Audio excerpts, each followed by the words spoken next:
అందరికీ వందనాలండి. అందరూ బాగున్నారు అనుకుంటున్నాను. ఇప్పటివరకు మనం ద్వితీయోపదేశకాండం 1-2 అధ్యాయాలు చదువుకున్నాం. ఈరోజు మనం ద్వితీయోపదేశకాండం 3వ అధ్యాయం నుండి చదువుకుందాం. మోషే తాను చనిపోయే ముందు ఇజ్రాయెల్ అందరికి కూడా ఇప్పటివరకు జరిగిన సంగతులు, వాగ్దాన దేశంలో వీళ్ళు ఎలా బ్రతకాలి అనే విషయాలు ఇవన్నీ కూడా బోధిస్తున్నాడు అని మనం చదువుకుంటూ వస్తున్నాం. 1-2 అధ్యాయాల్లో వీళ్ళు ఐగుప్తు నుండి ఎలా బయటకు వచ్చారు, సీనాయి కొండ దగ్గర ధర్మశాస్త్రాన్ని ఎలా పొందుకున్నారు, అక్కడ నుండి కాదేశు బర్నే వరకు వచ్చి 40 సంవత్సరాలు అక్కడే అరణ్యంలో ఎందుకు ఉండాల్సి వచ్చింది, ఆ తర్వాత మళ్ళా వాళ్ళ ప్రయాణాన్ని ఎలా మొదలు పెట్టారు, దేవుడు వాగ్దానం చేసిన దేశం కాకుండా మిగతా దేశాలు వేటిల్ని కూడా ఆక్రమించుకోవద్దు అని దేవుడు ఎలా ఆజ్ఞాపించాడు, అమోరీలతో యుద్ధం, ఇవన్నీ ఇప్పటివరకు మనం చదువుకున్నాం. ఈరోజు మనం ద్వితీయోపదేశకాండం 3వ అధ్యాయం నుండి చదువుకుంటూ వెళ్దాం. మనము తిరిగి బాషాను మార్గమున వెళ్ళినప్పుడు, ఆ అమోరీలతో యుద్ధం అయిపోయిన తర్వాత మళ్ళా వెళ్తున్నప్పుడు బాషాను రాజైన ఓగును అతని ప్రజలందరూ ఎద్రేయాలో మనతో యుద్ధము చేయుటకు బయలుదేరి ఎదుర్రాగా యెహోవా నాతో ఇట్లనెను, అతనికి భయపడకుము, అతనిని అతని సమస్త జనమును అతని దేశమును నీ చేతికి అప్పగించి ఉన్నాను. షెబ్బోనులో నివసించిన అమోరీల రాజైన సీహోనుకు చేసినట్లు ఇతనికి చేయవలెనని చెప్పాను. అదిగో ఈ ప్రజలతో కూడా మనం యుద్ధం చేయాలి. ఓగు, ఈ ఓగును కూడా గొల్యాత్ లాగా జైంట్ అని చెప్తారనమాట. ఇదిగో ఓగు యొక్క ఇనప మంచం అనే సామెత కూడా ఉంటది. ఈ రాజ్యం మీద కూడా యుద్ధం చేయాలి అని దేవుడు చెప్పాడు. వాళ్ళు మనకు ఎదురు రావడం వల్ల అట్లు మన దేవుడైన యెహోవా బాషాను రాజైన ఓగును అతని సమస్త జనమును మన చేతికి అప్పగించెను. అతనికి శేషమేమీ లేకుండా అతన్ని హతము చేసితిమి. ఆ కాలమున అతని పొరములన్నింటినీ పట్టుకొంటిమి. వారి పొరముల్లో మనము పట్టుకొనని పురము ఒకటియూ లేదు. బాషానులో ఓగు రాజ్యము అర్గోబు ప్రదేశం అందంతటా 60 పొరములను పట్టుకొంటిమి. ఆ పొరములన్నీ గొప్ప ప్రాకారములు, గవులను, గడియలను గల దుర్గములు, అవియుగాక ప్రాకారము లేని పొరములు అనేకములను పట్టుకొంటిమి. మనము షెబ్బోను రాజైన సీహోనుకు చేసినట్లు వాటిని నిర్మూలము చేసితిమి. ప్రతి పొరములోని స్త్రీ పురుషులను పిల్లలను నిర్మూలము చేసితిమి. వారి పశువులన్నింటినీ వారి పొరముల సొమ్మును దోపిడిగా తీసుకొంటిమి. ఆ కాలమున అర్నోను ఏరు మొదలుకొని హెర్మోను కొండ వరకు యోర్దాను అవతలున్న దేశమును అమోరీల 2 రాజుల యుద్ధ నుండి పట్టుకొంటిమి. అమోరీలకు సంబంధించిన 2 రాజ్యాలతో యుద్ధాలు చేశారు. ఆ రెండింటిలో కూడా దేవుడు మనల్ని గెలిపించాడు. వాళ్ళు ఎంత గొప్పవాళ్ళైనా, వాళ్ళ ప్రాకారాలు ఎంత గొప్పవైనా, వాళ్ళ సైన్యం ఎంత గొప్పదైనా దేవుడు మనల్ని గెలిపించాడు. సీదోనీయులు హెర్మోనును షిరియోను అని అందురు, అమోరీలు దాన్ని సెనీర్ అని అందురు. మైదాన మందలి పొరములన్నింటినీ బాషాను నందలి ఓగు రాజ్య పొరములైన సల్కా, ఎద్రేయ అను వాటి వరకు గిలాదు అంతటిని బాషానును పట్టుకొంటిమి. రెఫాయిలలో బాషాను రాజైన ఓగు మాత్రము మిగిలి ఉండెను. అతని మంచము ఇనుప మంచము, అది అమోరీల రబ్బాలోనున్నది కదా. దాని పొడుగు మనుష్యుని మూరతో 9 మూరలు, దాని వెడల్పు 4 మూరలు. అర్నోను లోయలోనున్న అరోయేరు మొదలుకొని గిలాదు మన్యములో సగమును మనము అప్పుడు స్వాధీనపరుచుకొనిన దేశమును దాని పొరములను రూబేనీలకు గాదీలకు ఇచ్చితిమి. ఇంకా వాగ్దాన దేశానికి వెళ్ళటం స్టార్ట్ అయిపోయింది. ఈ రూబేనీలు, గాదీలు ఆ ప్లేస్లో ఎలా ఉంటా అన్నారు, ఇవన్నీ కూడా మనం సంఖ్యాకాండంలో చదువుకున్నాం. ఆ యుద్ధాన్ని దేవుడు ఎలా గెలిపించాడు, ఆ రాజులు ఎంత గొప్ప వాళ్ళైనా, వాళ్ళకి బాహుబలం ఎంతున్నా, వాళ్ళ సైన్య బలం ఎంతున్నా కానీ దేవుడు మనల్ని గెలిపించి వాగ్దాన దేశానికి మనల్ని నడిపించాడు అని మోషే ఇక్కడ గుర్తు చేస్తున్నాడు. ఓగు రాజు దేశమైన బాషాను యావత్తును, గిలాదులో మిగిలిన దానిని అనగా రెఫాయిముల దేశం అనబడిన బాషాను అంతటిని, అర్గోబు ప్రదేశం అంతటిని మనష్షే అర్ధగోత్రమునకు ఇచ్చితిని. మనష్షే గోత్రంలో సగం మంది అక్కడ ఉంటున్నారు. మనష్షే కుమారుడైన యాయీరు గెషూరీల యొక్కయు మాయాకాతీల యొక్కయు సరిహద్దు వరకు అర్గోబు ప్రదేశం అంతటిని పట్టుకొని తన పేరును బట్టి వాటికి యాయీరు బాషాను గ్రామములని పేరు పెట్టెను. నేటి వరకు ఆ పేర్లు వాటికి ఉన్నవి. మోషే కాలానికి కూడా ఆ పేర్లు ఉన్నాయి. ఇవన్నీ కూడా మనం సంఖ్యాకాండం చివరి అధ్యాయంలో నేను మీకు మ్యాప్లో కూడా చూపించాను కదా. యోర్దానికి యువతలున్న ప్రాంతంలో రూబేనీలు, గాదీలు, మనష్షే గోత్రంలో సగం మంది ఎలా స్థిరపడ్డారు, ఎక్కడ స్థిరపడ్డారు అని ఆ సంఖ్యాకాండం చివరి అధ్యాయాలకు సంబంధించిన వీడియో ఒకసారి చూడండి, మీకు మరలా ఐడియా వస్తుంది. ఇక్కడ వాగ్దాన దేశంలోనికి మనం ఎంటర్ అయిపోతున్నాం, దేవుడు మనల్ని గెలిపిస్తున్నాడు, దేవుడు మనకి తోడు ఉంటున్నాడు అని చెప్పి మోషే వాళ్ళకి గుర్తు చేస్తున్నాడు. మాకీ సెయీరీయులను గిలాదుకి ఇచ్చి తిని, గిలాదు మొదలుకొని అర్నోను లోయ మధ్య వరకు, ఎబ్బోకు నది వరకు, అమ్మోనీల పడమటి సరిహద్దు వరకును, కిన్నెరతు మొదలుకొని తూర్పు దిక్కున పిస్గా కొండ చర్యల దిగువగా ఉప్పు సముద్రము అనబడిన అరాబా సముద్రము వరకును వ్యాపించి ఉన్న అరాబా ప్రదేశమును, యోర్దాను లోయ మధ్య భూమిని రూబేనీలకు గాదీలకు ఇచ్చి తిని. ఆ వాగ్దాన దేశంలో రూబేనీలు, గాదీలు, మనష్షే గోత్రంలో అర్ధగోత్రం వాళ్ళు ఎక్కడ ఉంటున్నారు? ఆ యోర్దానికి యువతల ప్రాంతంలో అని చెప్తున్నాడు. యోర్దాను అవతల ప్రాంతాలని వీళ్ళు ఇంకా స్వాధీనపరచుకోవాలి, దేవుడు ఇంకా వీళ్ళకి ఇవ్వాలి. అది మొత్తం కూడా మనం యెహోషువ పుస్తకంలో చదువుకుంటాం. ఈ మధ్యలో మోషే వాళ్ళకి అన్ని కూడా గుర్తు చేస్తున్నాడు. తను చనిపోయే ముందు దేవుడి మాటలు ఇజ్రాయెల్ అందరికి కూడా తెలియజేస్తున్నాడు అనేది కూడా మనం గుర్తుపెట్టుకోవాలి. ఆ కాలమందు నేను మిమ్మల్ని చూచి మీరు స్వాధీనపరచుకొనున్నట్లు మీ దేవుడైన యెహోవా ఈ దేశమును మీకు ఇచ్చెను. మీలో పరాక్రమవంతులందరూ యుద్ధ సన్నద్ధులై మీ సహోదరులకు ఇజ్రాయేళ్ల ముందర నది దాటవలెను. అయితే యెహోవా మీకు విశ్రాంతి ఇచ్చినట్లు మీ సహోదరులకును విశ్రాంతి ఇచ్చు వరకు, అనగా మీ దేవుడైన యెహోవా యోర్దాను అద్దరికిని వారికిచ్చుచున్న దేశమును వారును స్వాధీనపరచుకొని వరకు మీ భార్యలు, మీ పిల్లలు, మీ మందలు నేను మీకు ఇచ్చిన పురములలో నివసింపవలెను. తరువాత మీలో ప్రతి వాడును నేను మీకు ఇచ్చిన స్వాస్థ్యమునకు తిరిగి రావాలనని మీకు ఆజ్ఞాపించి తిని, మీ మందలు విస్తారములని నాకు తెలియను. రూబేనీలు, గాదీలు వాళ్ళకి ఆల్రెడీ స్థలం వచ్చినప్పటికి కూడా ఇజ్రాయెల్తో పాటు వాళ్ళు యుద్ధాలు చేయాలి. ఇజ్రాయేలీల అన్ని గోత్రాల వాళ్ళు వాగ్దాన దేశంలో స్థిరపడేంత వరకు వీళ్ళు యుద్ధానికి వెనకడిగేయకూడదు, వాళ్ళ సహోదరులకి అధైర్యాన్ని ఇవ్వకూడదు అని మనం సంఖ్యాకాండం చివరిలో చదువుకున్నాం. మోషే ఇక్కడ మరలా గుర్తు చేస్తున్నాడు. 12 గోత్రాల వాళ్ళు కలిసి ఉండాలి, అందరూ కలిసి దేవుడి ఆజ్ఞలు పాటించాలి అని మోషే వీళ్ళకి గుర్తు చేస్తున్నాడు.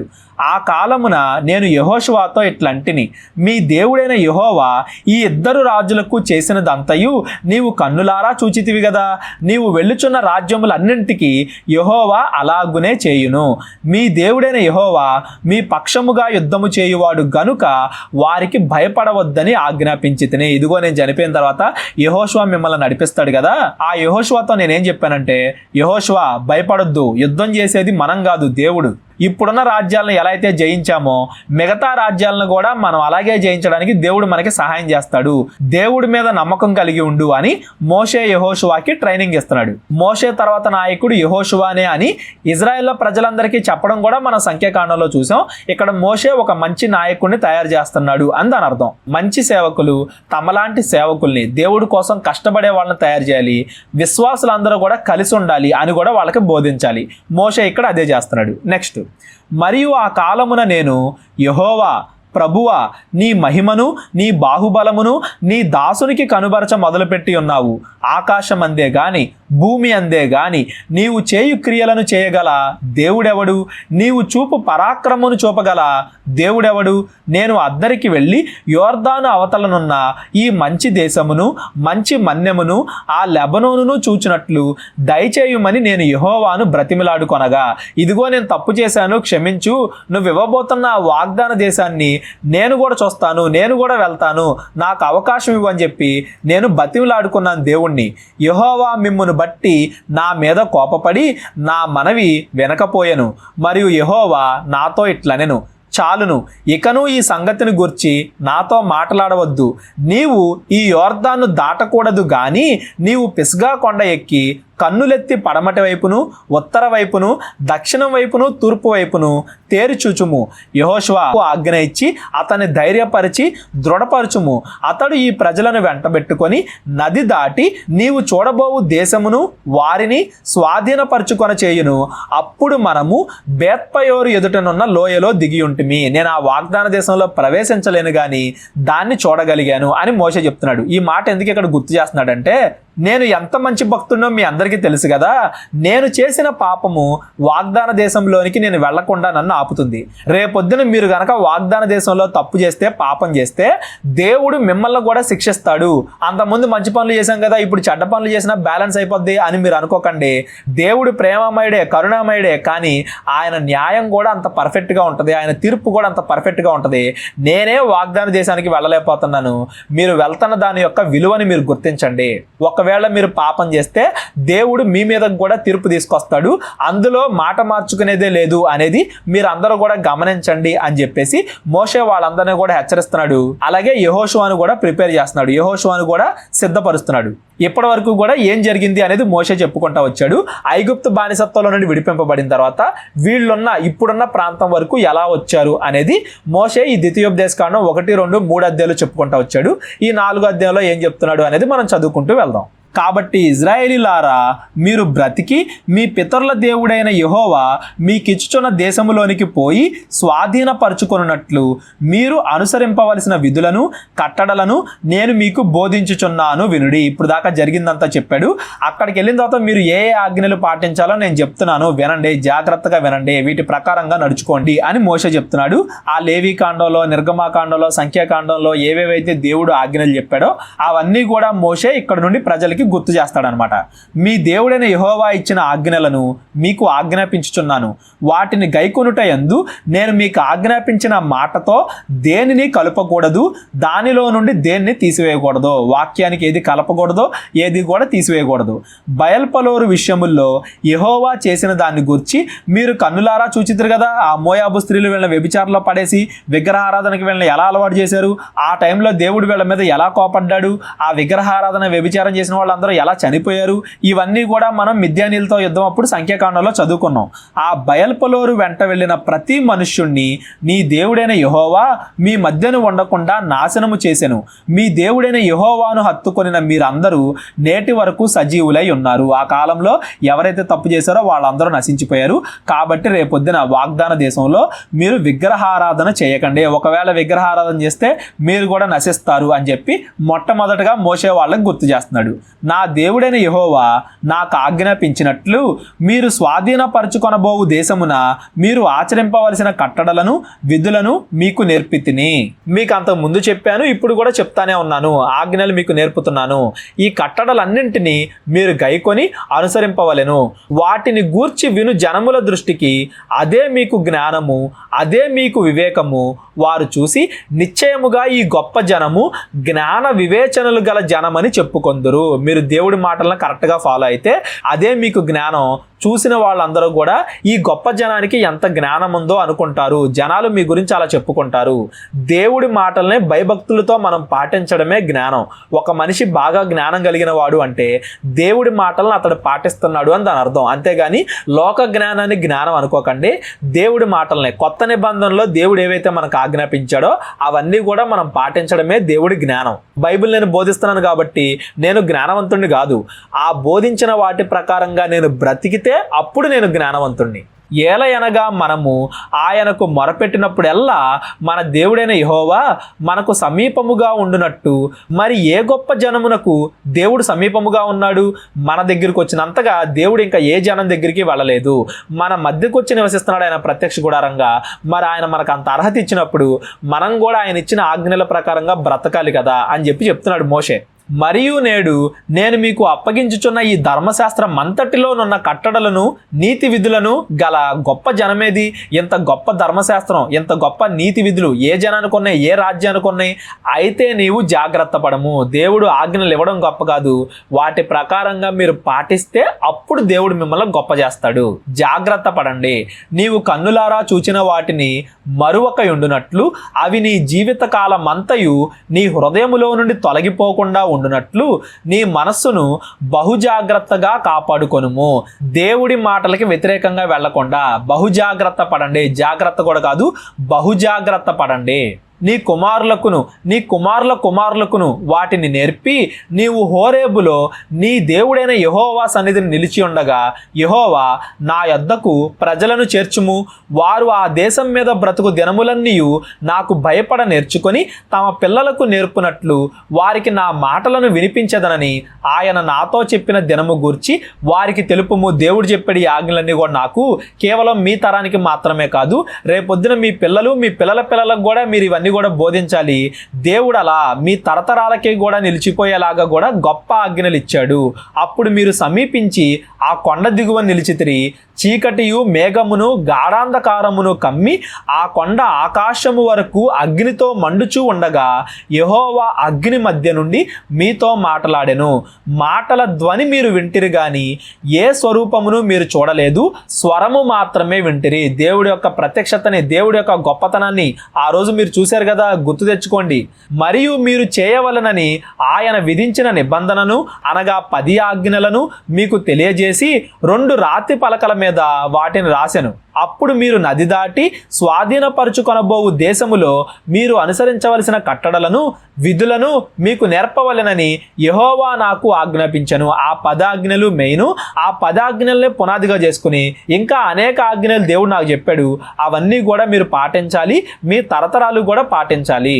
హోరేబులో యెహోవా అగ్ని జ్వాలల మధ్య నుండి మీతో మాట్లాడిన దినమున మీరు ఏ స్వరూపమును చూడలేదు. కావున మీరు చెడిపోయి భూమి మీద ఉన్న ఏ జంతువు ప్రతిమనైనను, ఆకాశమందు ఎగురు రెక్కలు గల ఏ ప్రతిమనైనను, నేల మీద ప్రాకు ఏ పురుగు ప్రతిమనైనను, భూమి కిందనున్న నీళ్ల యందలి ఏ చేప ప్రతిమనైనను, ఆడ ప్రతిమను గాని మగ ప్రతిమను గాని ఏ స్వరూపము కలిగిన విగ్రహమును మీ కొరకు చేసుకొనకుండా ఉండునట్లు ఆకాశము వైపు కన్నులెత్తి సూర్య చంద్ర నక్షత్రములైన ఆకాశ సైన్యమును చూచి మరులు కొల్పబడి నీ దేవుడైన యెహోవా సర్వాకాశము కిందనున్న సమస్త ప్రజల కొరకు పంచిపెట్టిన వాటికి నమస్కరించి వాటిని పూజించకుండా ఉండునట్లు మీరు బహుజాగ్రత్త పడుడి.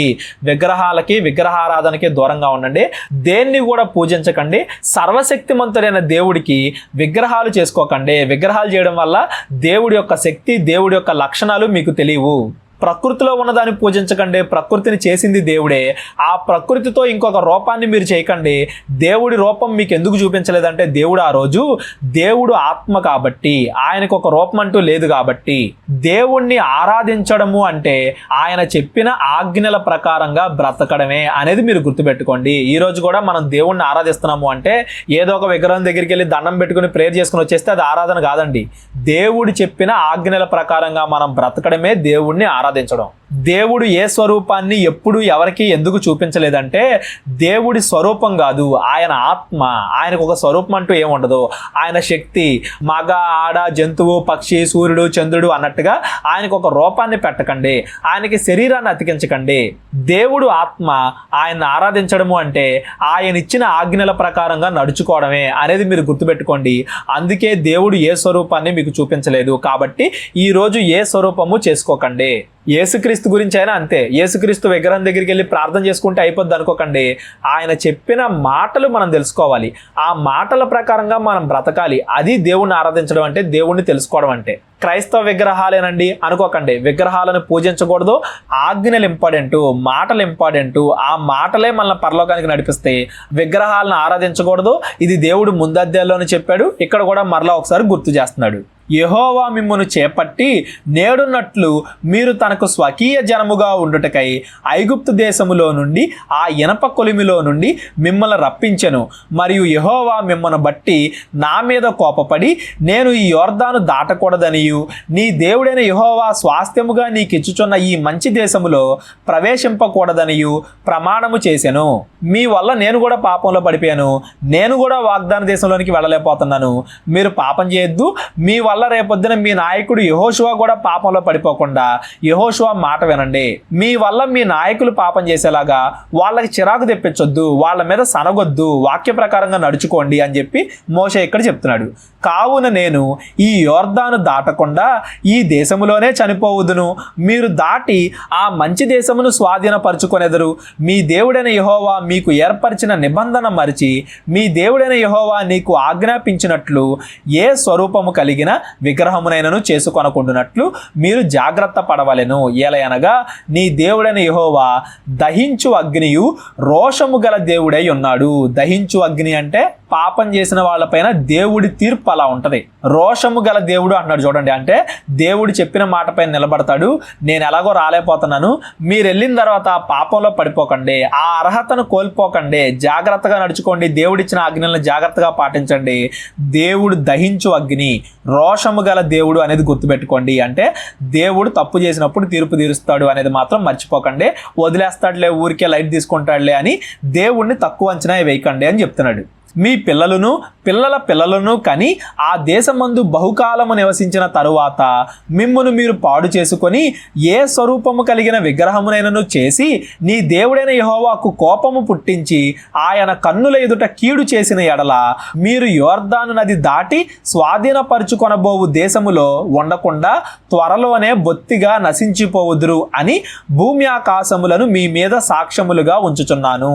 దేశాన్ని మీకు ఇస్తున్నాడు అనే ఆనందం మాత్రమే కాదు, ఒకవేళ మీరు అక్కడ మంచిగా నడుచుకోకపోతే ఆ దేశంలో నుండి దేవుడు మిమ్మల్ని పంపించేస్తాడు, మరలా మీరు దాసులుగా తయారవుతారు అనడానికి ఈ భూమి ఆకాశాలే సాక్ష్యం. నేను ఎక్కడైతే మీకు వాక్యం చెప్తున్నానో ఈ ప్లేసే సాక్ష్యం, మన పైన ఉన్న ఆకాశం సాక్ష్యం, మన కింద ఉన్న భూమి సాక్ష్యం అని చెప్పి మోషే వాళ్ళని హెచ్చరిస్తున్నాడు.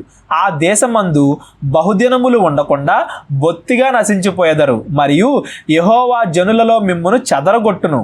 యెహోవా ఎక్కడికి మిమ్మును తోలివేయునో అక్కడి జనములలో మీరు కొద్దిమందే మిగిలియుందురు. అక్కడ మీరు మనుష్యుల చేతి పని అయిన కర్రరాతి దేవతలను పూజించెదరు.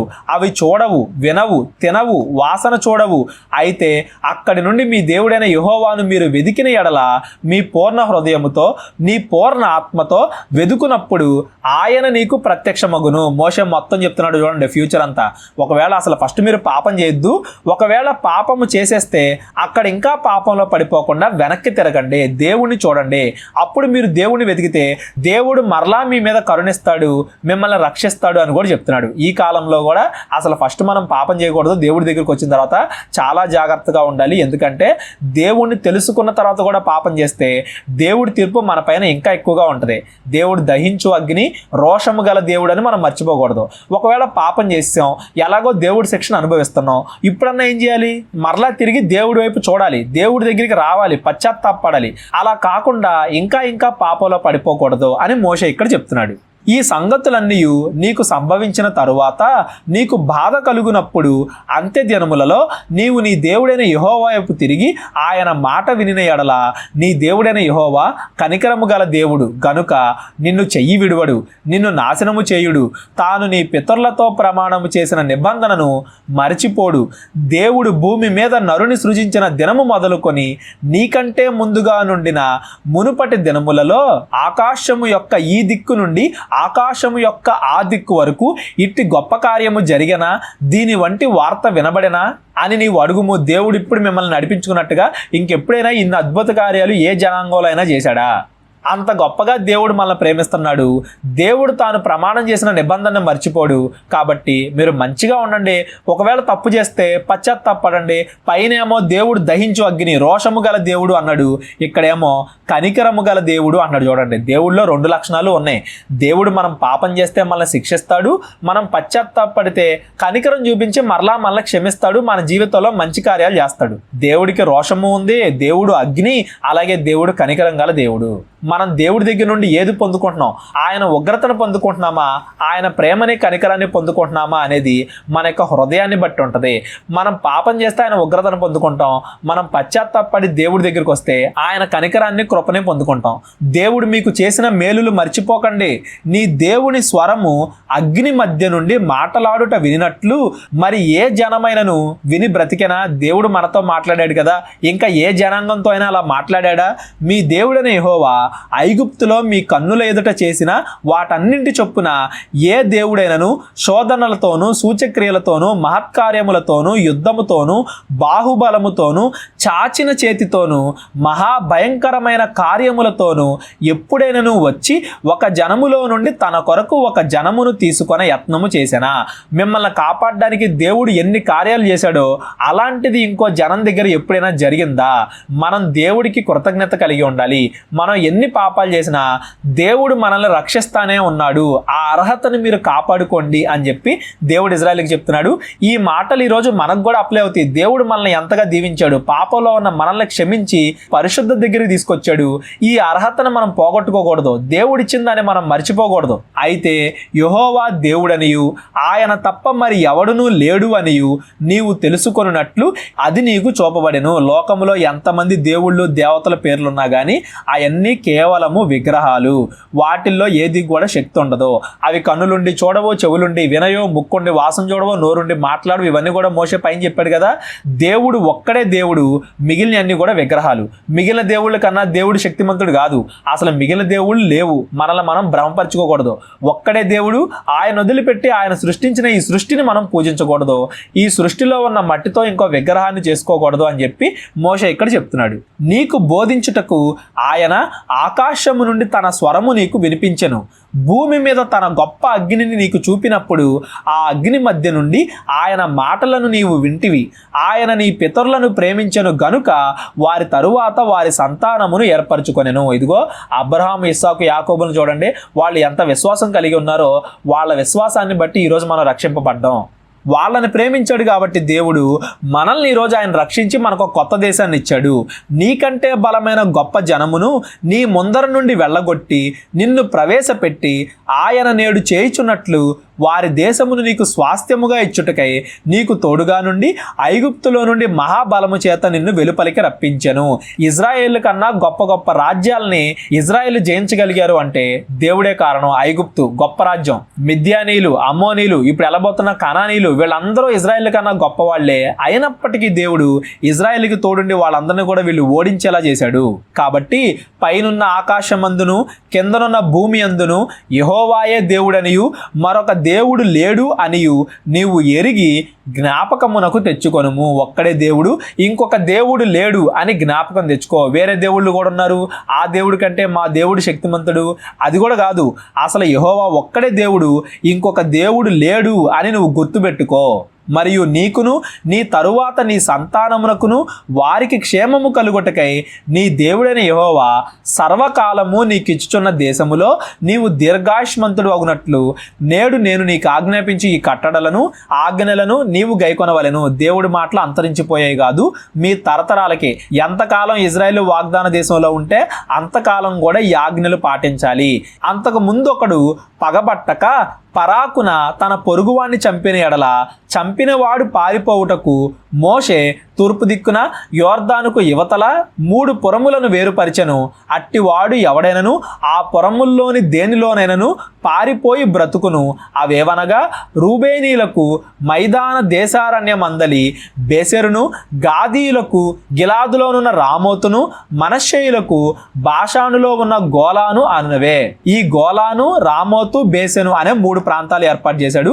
ఈ 3 ప్రాంతాలు కూడా అనుకోకుండా ఎవరైనా తప్పు చేస్తే వాళ్ళు పారిపోవడానికి ఆశ్రయపురాలు అని మనం సంఖ్యాకాండంలో చదువుకున్నాం కదా.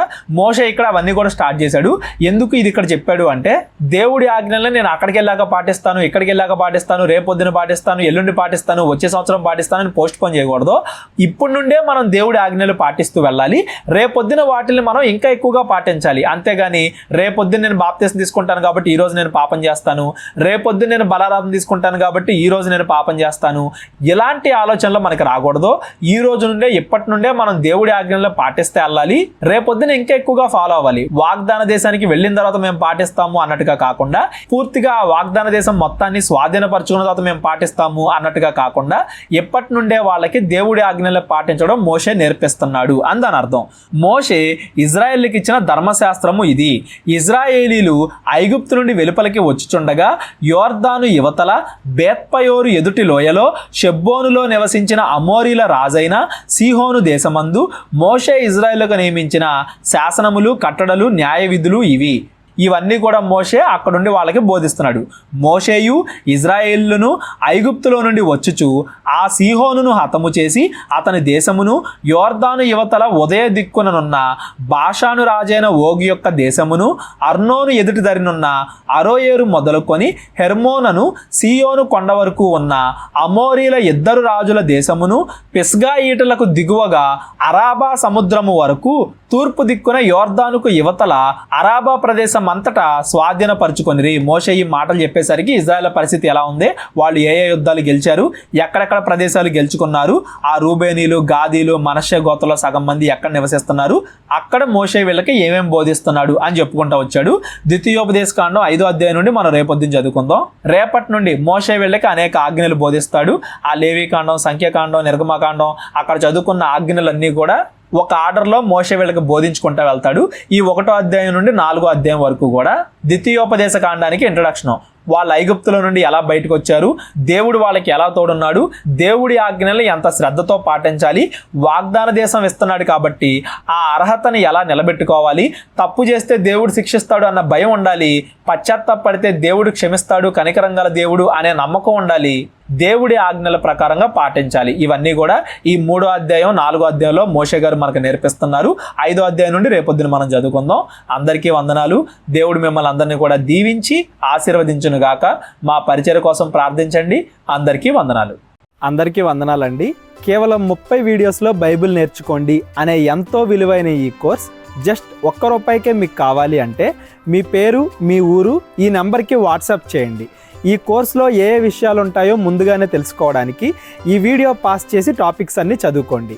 క్రైస్తవులందరూ ఈ బైబిల్ కోర్స్ వినాలి అని మేము కోరుకుంటున్నాం. అందరినీ దేవుడు దీవించును గాక. ఆమెన్.